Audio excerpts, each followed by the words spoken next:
Hey, hello, and happy Saturday, everybody. Welcome back to another day in the life of an entrepreneur. Well, as you see, I am here by myself today, but my co-host Shamar should be popping on. But let's get the show started. Again, we are here in the day in the life of an entrepreneur where we air every Saturday, but sometimes we're going to be just popping up on like a weekday because we have some of the most amazing guests. So for all of those who continue to come back and follow and listen, even though we don't always see you because you are listening on your very favorite podcast channel, we appreciate you. You're subscribing, you're following all the time, you're being faithful to our show. We just so love you, all of you on iHeart and iTunes and wherever you are. And unfamiliar with our show, I'm Rose, your host of Entrepreneur Life, where we bring great guests in their journeys from local celebrities, from businesses, ventures, to their journey to share everything they've gone through to their entrepreneurship, even in entertainment. So if you have been watching our show or you have not, just subscribe and follow. Like it says right up there, you can find all of the channels we are on by going right to entrepreneurlife.show. So let's talk about the guest today. So if you're not familiar with it and you have not gone to our website, entrepreneurlife.show, this is a wonderful segment that we have been really kind of looking forward to doing for a while. We've been looking for someone to connect with, especially to help with, your health and wellness, your mental wellness. And so when we were introduced to this person, we were actually really excited because we were looking for the right person for this segment because it can be a sensitive subject, can be an emotional subject. So you always want someone who is definitely educated and know what they're doing. So today's guest, before I pop her up, and I'm going to go ahead and you're going to see who she is right below, we have Josephine Atluri, Empowering Your Fertility, where she's an author. She is an expert in meditation. So she is going to share her journey of like talking about fertility, adoption, just what she's gone through. She's a mother, she's California, a mother of 5, I believe. But this is going to be an excellent segment. So I want you to all tune in. You just don't have to be a woman here, okay? Because you men out there, you have wives and you have families, but this is going to be a great connection for women. So I'm going to pop her on the screen. And if you have any questions, please feel free to ask. But I'm very excited to have her on the show. So let's get her here now. And here she goes. Hi. Hi, Rose. Thank you so much for having me on the show. I'm so excited to be here. Thank you. And thank you for accepting our invitation. We are so appreciative. And so, of course, as I've introduced to our listeners who are tuning in, who you are, if you don't mind kind of giving a journey about yourself so they get kind of familiar with what we're going to talk about today and just really who you are. Absolutely. So my name is Josephine Atluri, and as Rose mentioned, I am a mother of 5 who lives out in Los Angeles. And what it comes down to, my passion is to help people overcome adversity in order to find joy. And I do that through my meditation trainings. I do it through my fertility, mindfulness workshops, as well as my own podcast called Responding to Life, which highlights my 13-year journey of creating my modern day family of 5 kids through non-traditional methods of IVF, adoption, and surrogacy. And it was during this long and arduous journey of love, loss, resilience, and hope to eventually create this wonderful family that I picked up so many life lessons along the way. And that is my passion now, is to bring all of these lessons that I learned over to my general meditation clients, as well as the ones that are undergoing their current fertility journey through fertility-specific meditations and workshops. So what actually led you to this, though? Is it a personal struggle that you had of your own, or someone that you knew that you took this you basically took it to the next level where now actually you're helping others? Yeah, no, it was actually just my own journey because of undergoing all those 3 different paths. Each path had its own trials and tribulations and were so difficult and taught me so much that I didn't think going through all of that was just for me only to have the beautiful 5 kids, which in and of itself is amazing, but also to be able to help other women and men who are going through similar processes to help them not feel so alone, because this process can be really isolating. It can be very demoralizing, very frustrating, and we don't have to feel that way. So I hope this isn't a personal question, Hmm. but because this was your personal journey, and obviously this isn't where your career path started. Right. So I'm sure mentally you had to have been going through something. But aside from this becoming your path of helping others, how were you, mentally that where you, of course, you had to get through your interpersonal struggles before you can get to this place. Absolutely. Yes. Correct. So going through, as I mentioned, IVF, adoption, and surrogacy, the biggest thing that I learned across the board with all of those journeys was this idea of letting go of control. We all Hmm. have this idea that we can control situations, and that was probably just a lesson that I had to learn over and over again, that there were certain things that I just couldn't control. I couldn't control the outcome of science. I couldn't control how my body would respond to these different scenarios. I couldn't control what was happening in the adoption process with the in-country bureaucracy that we had to go through Hmm. there. I couldn't control when we were working with a surrogate. I couldn't control what was happening on that end. I could just be there on the sidelines. And through each step of the way, I was able to look within and see what I could control, and that was my breath, and that was my mindset. And so I actively had to keep working on maintaining a positive outlook and positivity throughout, and learning to accept what I had within my own control, so that way I didn't have to impose all of these internal struggles that I really didn't have to go through. And I see that happening with so many people in not just their fertility journey, but honestly, just with life. And so that's why I feel called to this mission to help people do that. Even though, back in the day, my background is actually in consulting, in management consulting, and then eventually creating my own business of event planning and catering. But at the root of all of that is really helping people with issues that they have and giving them advice on how they can pivot in their lives to make a better change. So now I'm not, I only know about surrogacy on what I see in the media, what I hear. Hmm. Hmm. And as you know, like right now, I believe it's Candy Burris. She talked about, and she's she had natural childbirth, but now I believe it's her third child. She found a surrogate, and I know that she felt that she was struggling with it at first because some people think as a mother you're being selfish if you adopt and don't have it naturally, because sometimes you have a choice. You can have a child naturally, but you choose to adopt, which is a great thing, or being a surrogate or using a surrogate. And it seemed like the pressure that's put on a woman, that it takes it's selfishness, or that she's not a mother because she didn't actually have the child. You know what I'm saying? Hmm. Can you, share anything with our listeners who might be going through that and or are considering that, or the reason they haven't considered it is because what people think of what a woman's, I guess what all women should have children naturally. You know what I'm saying? You're still a mother.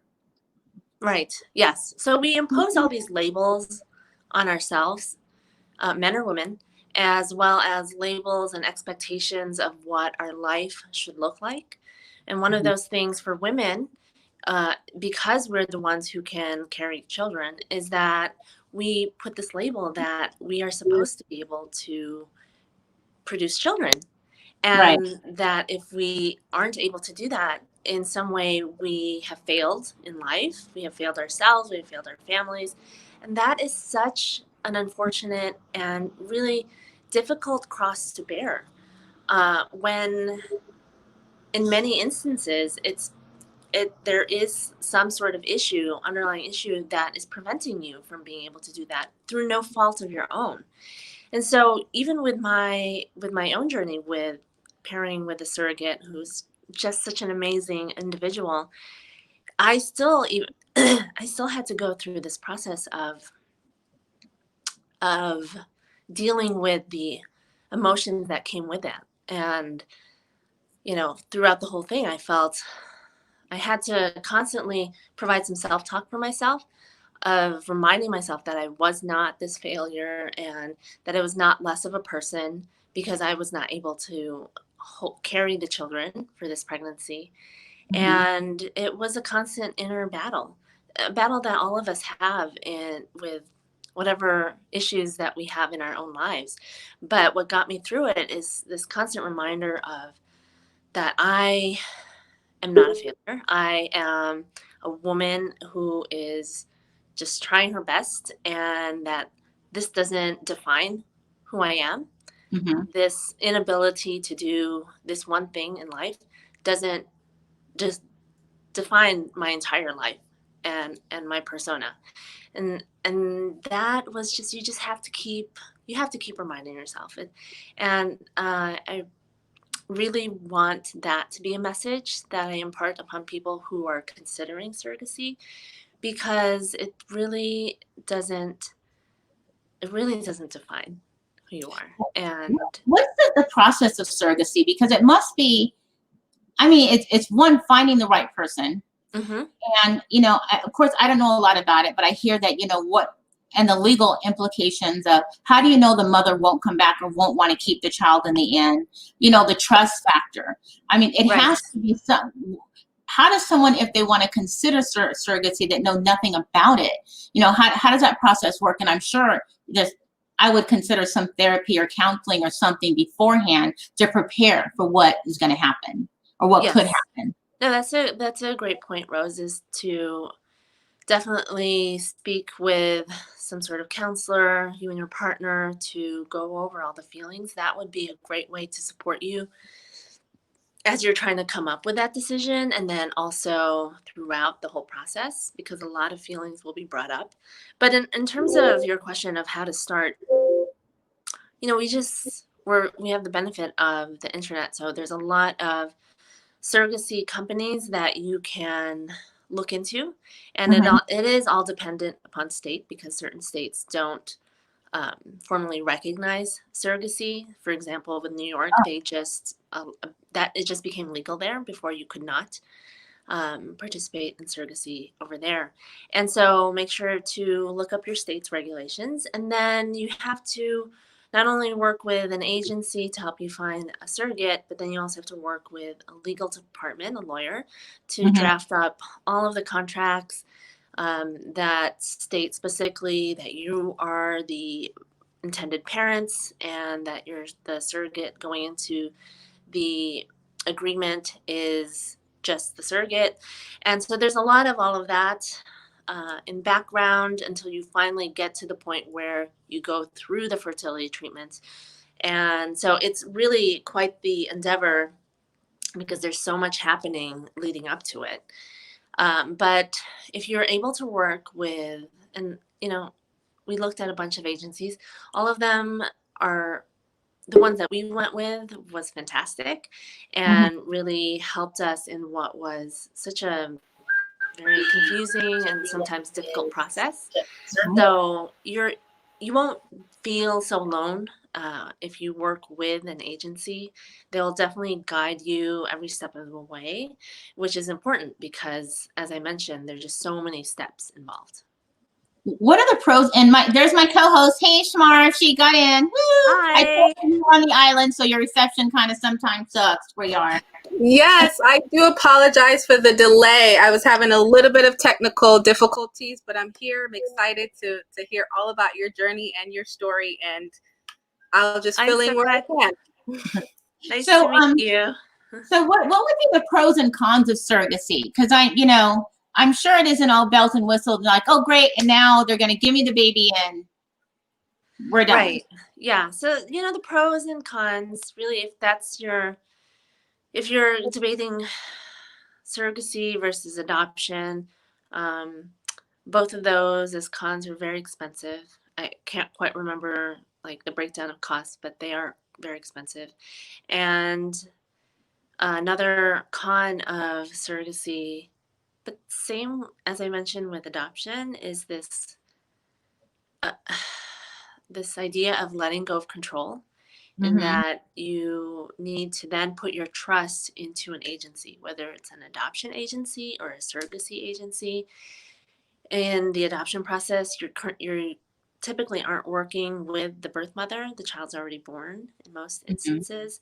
But here with surrogacy, you are working with a partner, with the birth, the surrogate. And so there's a level of trust that you have to be able to come to in order to work with someone that you don't know. Um, but the pros, at least with surrogacy, is that you're able to follow along in the journey. Your role almost is that of a partner when you're in say a traditional pregnancy. You have Right. the partner who's there, who really wants to help, who wants to be involved in the process, but they're not carrying the child, so they're Right. really there on the as like a bystander on the sidelines, helping whenever possible. And that's what you end up feeling like and becoming in this surrogacy process when you have someone else carrying the child. And so, you have to be comfortable with that. But on the plus side is that you do get to see your child developing. You do get to have that relationship and part of that experience with how she's going through with the doctors. And if you're lucky and your surrogate is close by, you can always visit and go to the doctor's appointment, so you can still be a part of the process and then be part of the birth. So those are some of the pros and cons of deciding upon surrogacy. And obviously a big pro is that you are able to, depending on the situation, Mm-hmm. either use both the egg and the sperm of the intended parents. And so biologically the child could be yours. So that's another pro versus with adoption. Obviously, you're So not the let's birth talk parent. about family, because Mhm. obviously this affects the whole family, and you're able to help in meditation and other mental and health and wellness, so that you can help, like you said, men and women, because it really involves an entire family, not just the women. Right. So can you tell like the process of how you help people in that process, families, couples? I know you do workshops. I know you have meditation, maybe kind of give some kind of I guess guidance on what you can help them with, or what they can look to do when they're needing some of that guidance, because maybe some people don't even know. They don't even know that they're struggling, but there's something stopping them. That they're not feeling complete or comfortable. Hmm. Right. So I do teach private and as well as fertility specific meditations. And what's Hmm. great about that is that, as you mentioned, sometimes people don't even know what they're struggling with. Yeah. And the beauty of meditation is that we're able to sit in some stillness, and we practice sort of getting ourselves away from all the chaos of the world. We're Hmm. able then to really tune into what's happening inside. It's really just taking a moment of self-care for yourself and being able to witness what things are popping up for you. And by doing that, just a couple minutes a day really is all it takes. Over time, you're really able to start listening to yourself and start feeling what it is that you need. And so in this instance, you're talking about family, then you're able to really tune in and see, like, what kind of family do I really want? Do I really want to continue on this journey? Do I even want to start this journey? And then with just regular life, you can tune into, why am I feeling this way? Why am I so stressed out? What is causing me to stress out?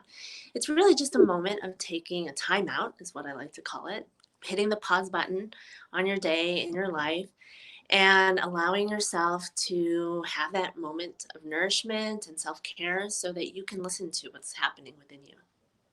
How do you know? You might think this is a dumb question, but I know I'm not the only person that's going to ask this question right now. How do you even know if you're meditating right? Right. So And that's actually a great question, Rose. Yeah, no, that's one of the reasons that a lot of new people, when I'm speaking to them, feel not inclined to try because, or maybe did try once and then didn't continue because they didn't think they were doing it right. And put that in air quotes because there isn't a right way to meditate. If you're sitting there and trying it for 1 minute, you've Uh-huh. meditated. And so people think that you're supposed to stop every thought from occurring, but that's, a misconception. Actually, it's a practice of allowing thoughts, a thought or a sound or a sensation will float in as you're sitting there.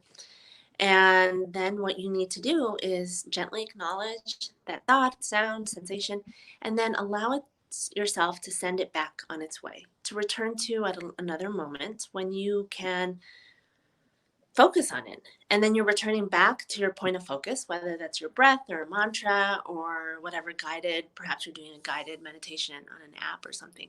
Return back to that point of focus. And then it's a constant dance. It's this ebb and flow of being in stillness and being in quiet, and then all of a sudden having to deal with the thought and sending it on its way and then going back. It's a constant up and down. But what's great about this and how I apply it to life is that that's what happens in real life when you're not meditating. You're Mhm. dealing with your family and you're in it, and then all of a sudden a thought will pop up about work. You're an entrepreneur and you're juggling a million different things, and a thought will pop up. But if you tend to that thought as you're there with your family, well, you're not being present. You're not being present with your family in that moment. You're missing it. And when you look back on that time, you won't remember that. You won't even remember the thought that popped up. You won't really remember anything. But if you're present, then you'll be able to remember I had this beautiful conversation with my spouse or my child. And so that's why obviously I'm a huge advocate of practicing meditation for the benefit of how you can apply it into real life. Now, So how do you? I have a question. So when it comes to the meditation piece of it, as you mentioned, sometimes people think that they're doing it wrong. Is there a certain amount of time that you should sit in silence, or is it really when you feel like that moment is done, then you can stop? Because I think that's the misconception. Like, hey, if I spend 5 minutes, you're not doing it right. But if you spend an hour, you're doing it right. So Yeah. Right. Yes. So if you're new to meditation, I'm a really big proponent of, working with an app, or there's so many out there, or else all of these practitioners like myself, I offer free online meditations. I also have a few on my website that are free that you can follow, because you're right. You don't know how long you're supposed to be doing it. And the beauty of all of these options now is that you can pick a certain time limit, something as short as 2 minutes or 1 minute. And by sitting and practicing, say, a mantra or a breathing technique, you are meditating. You're allowing your mind to get into a state of calm. And then you can just slowly progress over time, increasing time and doing different types of meditations. But there's no set number of minutes that you have to do that will make it equate to the fact that you've meditated. Like I said, a simple minute or two once a day is enough to start practicing that idea of being present and practicing your breathing technique. Is there a time when you know you're ready? I mean, so do you need to be or should you be in a certain mental state when you say, okay, now I can get to that level of, of meditation? Because I think it's also spiritual, I guess you can say, because some people use it as a meditation, as a spiritual connection. Or is it just when you're ready? And you said there's different types of meditation that you help people with. Is a different type, is just what your comfort level is, or is it a different type where you are in life, where you're going to do a different type of meditation for specific issues you might have, or where you're trying to get, where you're trying to right, be? yeah, like empowerment, or just kind of different mindsets and thinking. Right. Yes. So that's why I love to advise people to, either use an app or to find a practitioner that they like and use their videos and follow along to their meditations that they post either on their sites or on their podcast, because every day you wake up and you feel different. Mhm. So, one day for myself, even as a meditation teacher, I need someone to give me a boost of self-confidence. So I will specifically look for a meditation that will empower me. And then on some days, dealing with the 5 kids at the end of the day, because I meditate in the morning and then in the evening, at the end of the day, I just really want some silence. And so I will sit on my own and just sit in a silent meditation. And then, there are other days where I really want to go off, since we can't go anywhere on a vacation. I want someone to guide me in a visual meditation. And so I'll go to one of my favorites, and they'll do one of these guided journeys where I go to a beach or I go to the forest, and that allows me to do that. And so this is where it comes in terms of learning how to tune into yourself and tune into what you need in that moment on that day, and then seeking out, in your toolkit, the appropriate meditation to help nourish you in that manner. Mhm. So do you help with also, I'm assuming that it can actually be a family thing, because now I hear even people are looking to send their children for and having their children get into I've seen that people even ask on social media, looking for someone to help my child, and it has to do with, I guess there's different types of meditation for children. I'm not sure. Yes. So with my own children, my 13-year-old will now come to me whenever he's feeling stressed out. It's amazing. And will say, I would love to, can we meditate together? And it started many years back when I felt like they were ready. Really what we did, it was at night to help them, settle down and move into a peaceful state before bed, is just doing a few breathing techniques. Or we would hop onto one of the many apps that we have, and they have one specific for children, but they're super short and very simple, and really they are just about breathing in and out, and he's guiding us that way. And it is wonderful. They are teaching it in schools under the guise of mindfulness, which is really just tuning into the present moment, tuning into whatever it is that you're doing, so that you are being mindful of that experience and the people that you're interacting with. And it is a great tool to teach our children in order to deal with all the stress that they have to deal with in terms of life and with school and with friends.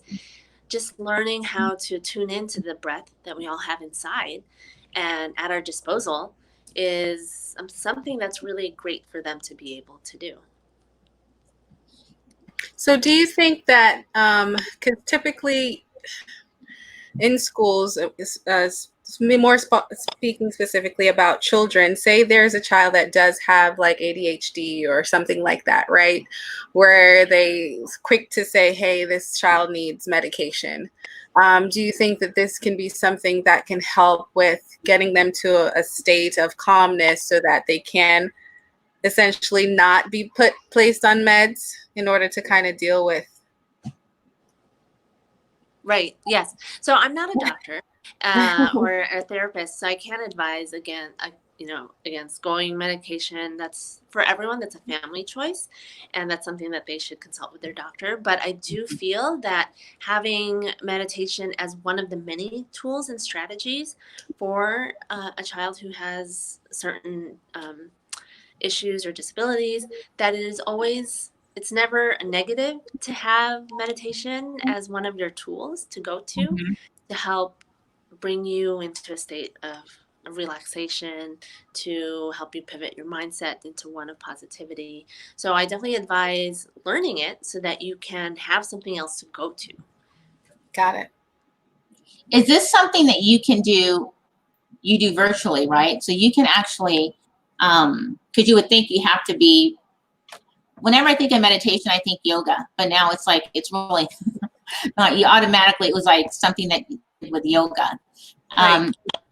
So is it something that you can do virtually and people can, you can teach them how to do that without Yes. going into a class session? Right. Yeah. Especially now. I mean, before I was teaching at corporations, I was teaching at studios and at events. However, now with the benefit of something like Zoom, which is where I teach my online classes and where I teach my workshops, we are able to do it virtually, which is really convenient because now I'm able to work with people across the country and not just in Los Angeles. And it is a great way, a great tool to have whenever you're starting to feel stressed out, Mhm. to be able to have that again as one of the things that you can go to help you out. So I want to kind of touch back on a little bit when it comes with fertility and surrogacy. So we kind of went through a little bit about during the process, before the process, and during the process. And but afterwards, do you find that it would be a really good option for after you have the child, whether it be surrogacy or through fertility? Fertility, if you have, for like have to take fertility drugs or something like that, and that it's a good idea for your mental health that women struggle after that, because you're still challenged with the fact that, like, it's like for me, when I had my tubes tied, I didn't think that it would affect me emotionally. I thought, yay, kids are expensive, labor sucks. But I went through and I had to go through counseling first, and I thought I was fine. Right. I thought until they rolled me in and I fell apart. Right. And I know other women, I would assume it has to feel the same way. So my question is, it's as if a part of your being a woman is gone. Mhm. So during the process of going through adoption because you can't have children, or having a surrogate because you can't have children, or maybe it's too risky to have a child, and women feeling like they're not really a woman. So I'm sure there's got to be a before, a during, and an after. Mhm. You know what I mean? Right. Yes, exactly. And you're right. There is a lot of, I like to call it trauma. I refer to it as trying to conceive trauma, and around this idea of who you are as a woman, what you're supposed to be able to do. Mhm. And there is all this work that needs to be done throughout the whole process, even after, as you mentioned, because you need to address all of those feelings. And just because you have the child at the very end doesn't mean that all of your problems are solved. And in fact, that is what happened to me. We adopted our son, and then I finally, through IVF, I was able to carry our middle set of twins. And I thought, okay, great. Now I have 3 children. All my problems are solved. I finally was able to achieve, after like 4 or 5 years, I was able to finally achieve what this vision was that I had for my life and these goals.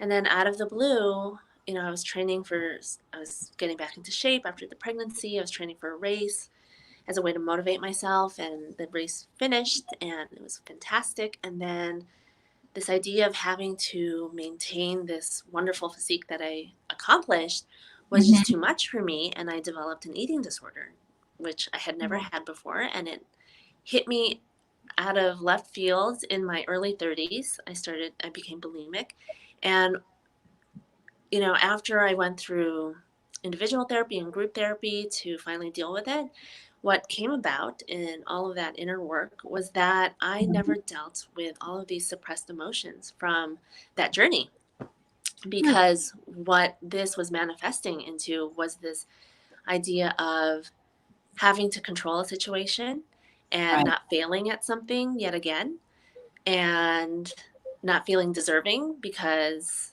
I had these 3 kids, but I was almost punishing myself because of those years of not being able to do it. So many things were like popping up that were crazy to me that I did not address during that time, because with fertility, it's just so time sensitive.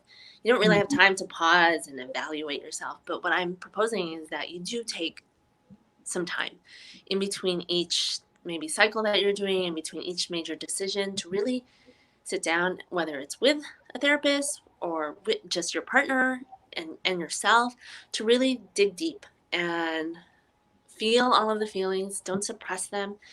Actually go through like what a grief process looks like, where you're going through the feelings, all of them, anger, the sadness, the frustration, all of it. Go through it. Don't be scared of it. It is very scary. I know it is. But going through it so that you can finally then let go of it and move on and still have it there, but like have addressed it, almost as if you're grieving the loss of a loved one. Here you're grieving the loss of an expectation Right. of something that you wanted in your life. And if you don't address it, it's going to catch up with you later, as it did with me in terms of an eating disorder, just randomly. And so there's constant work that has to be done within ourselves that can't just get brushed aside. So how do you introduce this idea to someone that is going through that?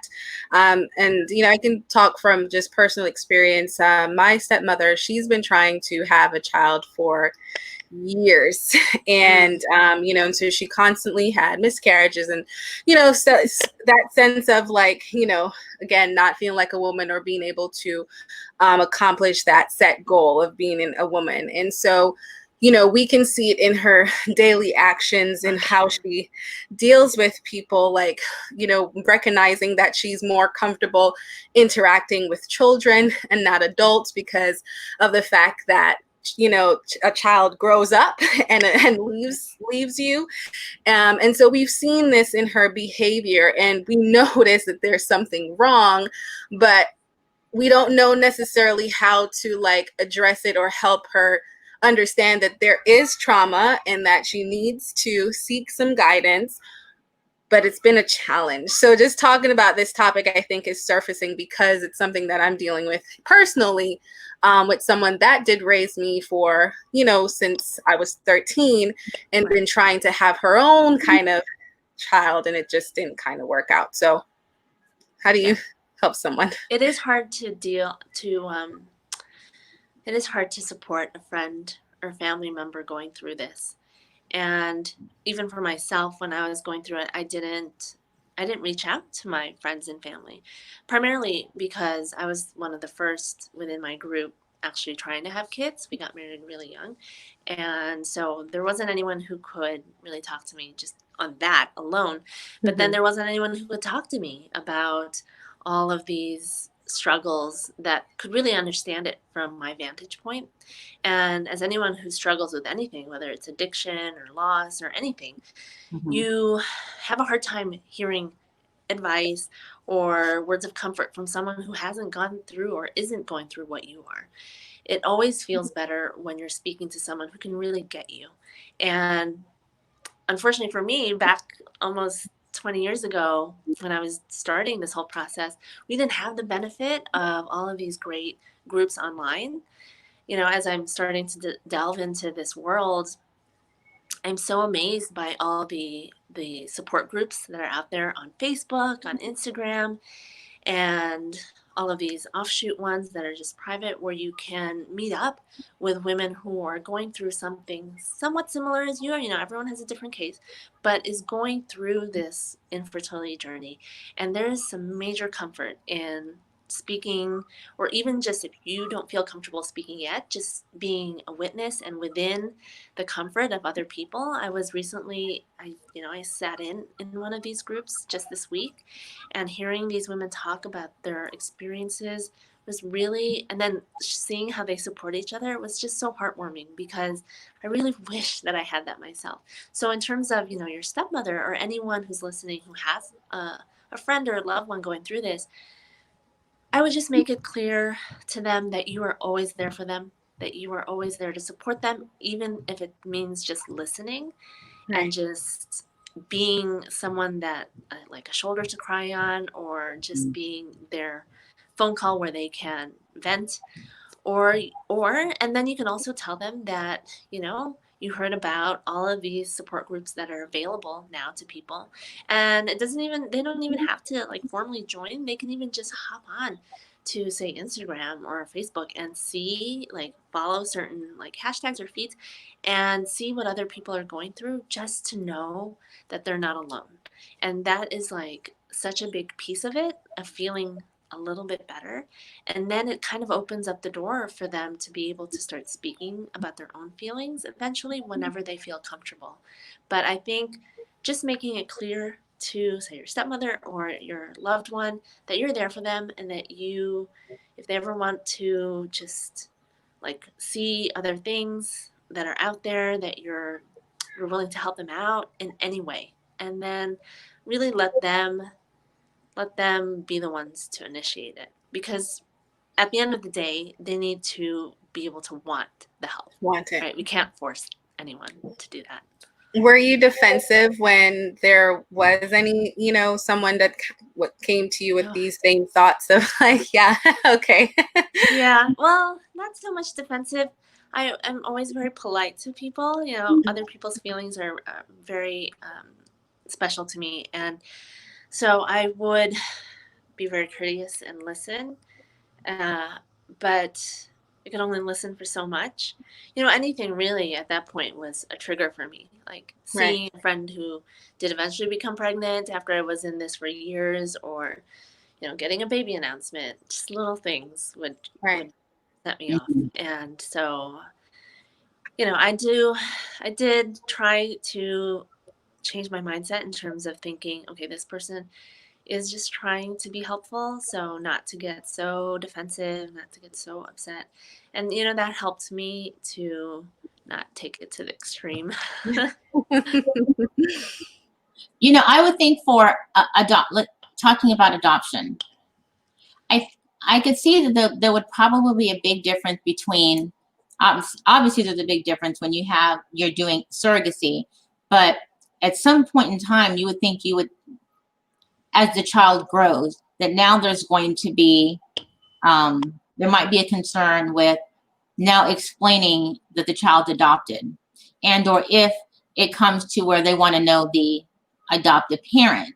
So then that has to be then another obstacle to get through to prepare for that time. It's going to be like, there's a point in time where I know this might happen. Yes, right. And is that something that you also can assist people with when they're going through the adoption process, that, okay, even now that we're going through the process of now you're going to adopt, now you have the child, now it still could be an ongoing process of being able to manage that. Right. Yes. So one thing that, when I talked about that idea of taking a pause between each maybe IVF cycle, or between each major decision that you're going through, whether it means like switching from IVF to adoption, or switching from, another type of assisted reproductive therapy to, say, surrogacy, you really need to give yourself that moment of time to really evaluate what you're capable of doing. And really, that requires a degree of honesty with yourself, which is why, sitting in meditation and mindfulness really is helpful, because you're able to tune in and listen, whether that's meditation or else speaking with a therapist. But you need to be honest with yourself. For example, in my case with adoption, I knew that I could not do, say, domestic adoption, because with domestic, at the very end, the birth mother can decide to change their mind. And after going through all of the miscarriages, and that most recent one where I lost a set of twins at 17 weeks, I knew that I was not mentally stable enough to go through that. Whereas with international adoption, even though it's much, much longer, at least I knew that, the child's already born, and that isn't something that I need to consider. But I do need to consider the fact that, am I able to deal with all of those things that you mentioned, with being able to raise a child who is adopted, who will want to know their story, who will want to perhaps eventually look into their family history? Am I going to be able to deal with that? And if you can truly answer those questions, say yes or no to it, that will guide you in the direction of what you really should be able, what you really can and can't do. And to me, the idea of being able to have an open conversation with my child was not an issue for me. And so that's how we went through with international adoption. And right from the beginning, we always had a very open conversation. We adopted him when he was very little, but we got the books. We would read him stories about it. We showed him his, I made this album about our experience there in the country because we had to live out there for a month. And right from the beginning with when his siblings were born, it has always been an open conversation about how each child has come into our family, and that is something that they need to have. That's part of their history. So I'm a big proponent of being open, but each family is different in how they want to introduce it. But for me and for our family, we are very open about how everyone came into our family in a very different way. And even though it's all different, the common theme between all of them is that they were all born out of love and that they are in this family because of love. And so that is something that they all know and that we're all very, open about. Would you think that therapy would be before getting to the process of, meditation? Because I see meditation as like, and it's not relative. I'm just using this as an example. If you were on drugs or an alcoholic, it's an ongoing process. Mm-hmm. So meditation would be an ongoing process to, always stay where you want to be, to continually guide you. It's something you should do on a regular basis. So would you recommend, in some cases, therapy first, so that you can make sure what you're struggling with, what you need to channel when you get to meditation, what you need to work on your regular daily process? Would you recommend it as like a daily exercise for people? Yeah, I would definitely recommend meditation as a daily exercise, just because it's a moment in your day when you can pause and really give yourself some nourishment and re-energize yourself and really just tune in to what you need in that given moment on that day.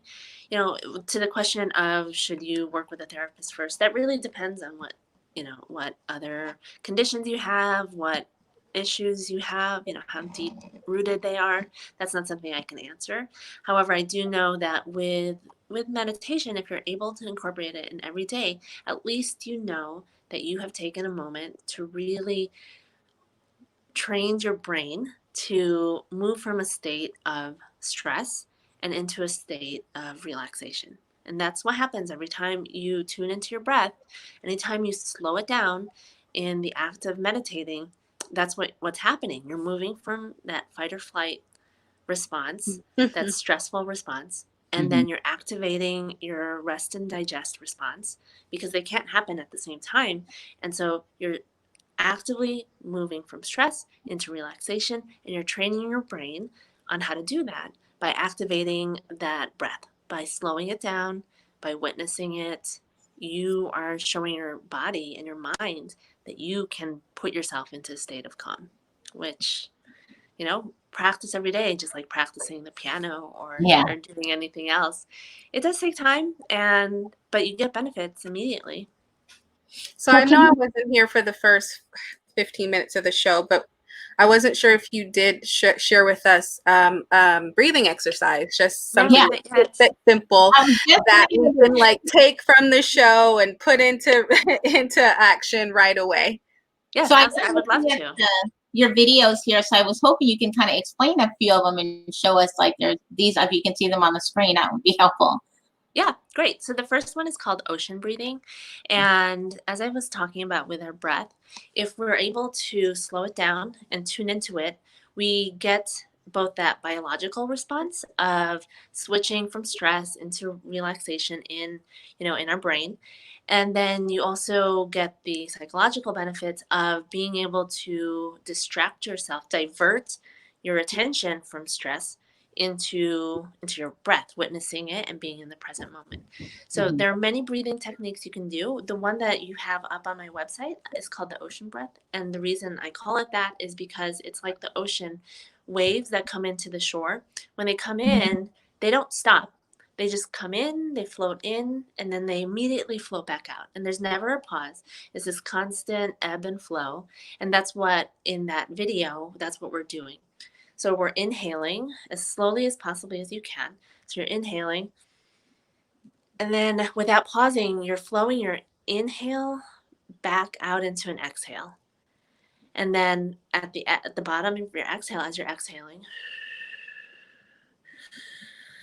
you're immediately bringing it into an inhale. And as you're focusing on making sure that there's no pause and that you're doing, that it looks like an infinity sign, really. What you're doing is you're so focused on that and making sure you're doing that you know thoughts of like what you need to do for your business or with life can really come in because you're so tuned in to how that breath is moving in and out of your body. And then at that same time, because you're slowing it down, you're sending that signal into your brain that you're not stressed, that you're moving. Do you mind if we show a little bit of your video? Oh, sure. Go right ahead. Okay.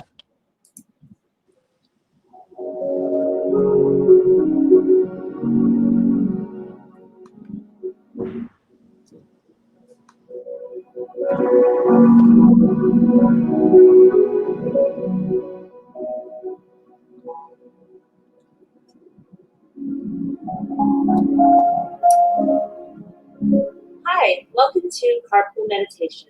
My name is Josephine Atluri, and I'm here to guide you on a very quick meditation that you can do while you're sitting in the carpool lines of America waiting for your kids to come out of school or an activity, or even if you're still at work and it's midday and you just need a refresher so that you can be the best version of yourself for the second half of your day. Today, we are going to go over a technique that I like to call the ocean breath. And it's my favorite way of visualizing my breath moving in and out of my body. And that is what This is a great example. So you're saying you can do this anywhere. Mantra. Absolutely. Yep. When you're meditating, you are using either a mantra or a visualization to help keep you in the present moment. So for today's ocean breath, it's the technique and the visualization of the breath moving in and out that will keep us anchored to this moment. So that being said, I invite you to get as cozy as possible wherever you may be. If you're in your chair, in your car, or you can recline your seat back. And then when you feel ready, gently close your eyes. Wow, this is nice. That's impressive. Now that you've settled in, let's all take This music and concept and everything is just amazing. in through your nose. Oh, thanks. And gently letting it out your mouth. So I do want to get to the next one. Okay. I do want to get our listeners and viewers to really understand really everything that you do. I love that. Oh, thank you so much, Rose. I appreciate it. Yeah, the way it's that great. you've done it makes it a lot easier to understand, like, okay, this is the concept of how to do the breathing. Yeah. And you can do it anywhere. As you saw, I was in my car, back pre all of what's happening in the world. I would do it in between, like right after I dropped kids off to school, before I went over to like a cafe to start working. I would do it to just reset myself, because in the morning I was in mommy mode and getting the kids to school. Now I needed to get into my entrepreneur mode and get business done. But how do you flow into that? Well, if you can just breathe, do something like the ocean breath, then you can really pause and then pivot into that next phase of yourself and of your day and feel refreshed and ready to go. It really is energizing, not just calming, but definitely can be energizing as well. And so with that second video, it's called the body scan. And the idea with this is creating that mind-body connection, because through accessing our brain by slowing it down and using our breath in order to slow down our minds, we are also able then to tune into our bodies. And we don't realize it, but when we're holding on to stress, it affects us not only internally, like our digestive system and all of these things, but it can also be physical. And a lot of times people are holding, especially when you're working on a computer, Right. your shoulders start to scrunch up, you know, Yeah. your eyebrows are furrowed. You don't even notice it. And we're Yeah. on our Oh my gosh. devices Yeah. all the time. You know, our eyebrows are like this, and we're like this, and we're like this all the time, you know, scrunched up. So And true. at the end of the day, you just feel so tight here. Yeah. So what's Yeah. great about the body scan, again, you don't have to be in some beautiful like meditation spot. You can do it. When I teach my corporate clients, I tell them to just sit at their desk and do it. And all you're doing is you're breathing in, and as you're breathing in, you're finding an area of stress. So you work your way from top down or bottoms up. And let's say you find that you have stress right here in your neck. Mhm. And then you take your breath and you breathe in, and you imagine yourself like expanding that area and softening it. And then as you breathe out, imagine yourself breathing out that stress, that tension, and relaxing it. And what I like to do at the very end is, after you've gone from top to bottom, is we squeeze everything really tight. Just everything, your hands, your shoulders, your eyebrows, your face, your jaws, everything really tight. Hold your breath. Mhm. And then let everything go. Release everything. Breathe out, and you'll feel how light you are. And the reason I like to do that is to actually show people that this is how you were before, so tight, so stressed. And now look, you literally feel like you've melted into the ground beneath you. And you can lock that memory both in your mind and in your body to know what relaxation and calm and being stress free feels like. And so you always have that. So, you know, tightening doesn't feel so great, but then that afterwards, and we just sit there and breathe into that, and you feel like you feel really good. Even after doing it myself, just right now, Wow. you just feel so light and free. And you could do it at your desk. You could do it right now without even saying to the audience that we're doing it, and it'll feel so good. Yeah, no, I'm definitely going to practice because of the frustration prior to getting on the show. Oh, I'm sure. I'm sure. This is going to be great for me to be able to. Good. I'm glad. I know. It's like it's perfect timing. Oh, good. So this is also great for you entrepreneurs. So you said that Right. you actually go to businesses, so you can I do like do. corporate settings now. I do. love Yeah. that. Back in the day, I was going into corporate offices, which is great because after my meditation training, as I mentioned before, I was in management consulting, and I opened up my own event planning business and catering. And so my background is in business. Like, I know what business people are going through in terms of their specific stress with work. And I Mhm. knew that I could go in there and just help them with very basic techniques that they could do in meditation, but didn't really have to. Like, it takes so much buy-in for people to decide, okay, I will meditate. And I know that. I'm a realist. That's why I felt like, okay, if I can at least go into corporations where I used to be and show them these techniques, maybe then they'll do the techniques on their own while they're at their desk or at a meeting or before Mhm. a big phone call. And then they'll start to see the benefits, and then I'll get them to start meditating. So just like baby steps. And so now I do my corporate clients on Zoom. This is really great. Okay. So Well, how do you typically, like the corporate clients, like how does that conversation really even start to get them in that, that mindset of, hey, I'm here to help you with the Right. breathing. Yeah. Yeah. So, I with them, it's usually once a month. Um, that's the frequency with which I'll be with the corporate clients and their audience. And so each month I'll come with a new technique, and we learn something new. And it's under that guise of, okay, today we're going to talk about the body scan. And that is what that meditation will look like. I'll tell them all about it beforehand, and how, just as we did, like how it will apply to you in regular life. And then we go ahead and we practice it. And then they have the tools. I give them tools to be able to practice it, whether it's a handout or a video, and they're able to practice it for that entire month until I come back, and then we tackle on another tool that they can use. And in the beginning, you know, when I've just started with a client, a corporate one, I really will start with the basics of the breathing technique, the body scan, because you need all of those in the beginning to really set a good foundation for yourself. And then it helps them to not feel so, you know, nervous about trying it outside of their desk and actually trying it on their own of meditating. And so once you get all those basics, then you're able to do these other ones that are a lot of fun, like doing, say, like an empowerment one or a gratitude meditation. But you need the basics of the breathing technique, the body scan, knowing what to do with your thoughts, knowing what to do with a mantra, those sorts of things first, and then we can do a lot more fun stuff. I can see it as a really great team building tool. Absolutely. Yes. Yeah.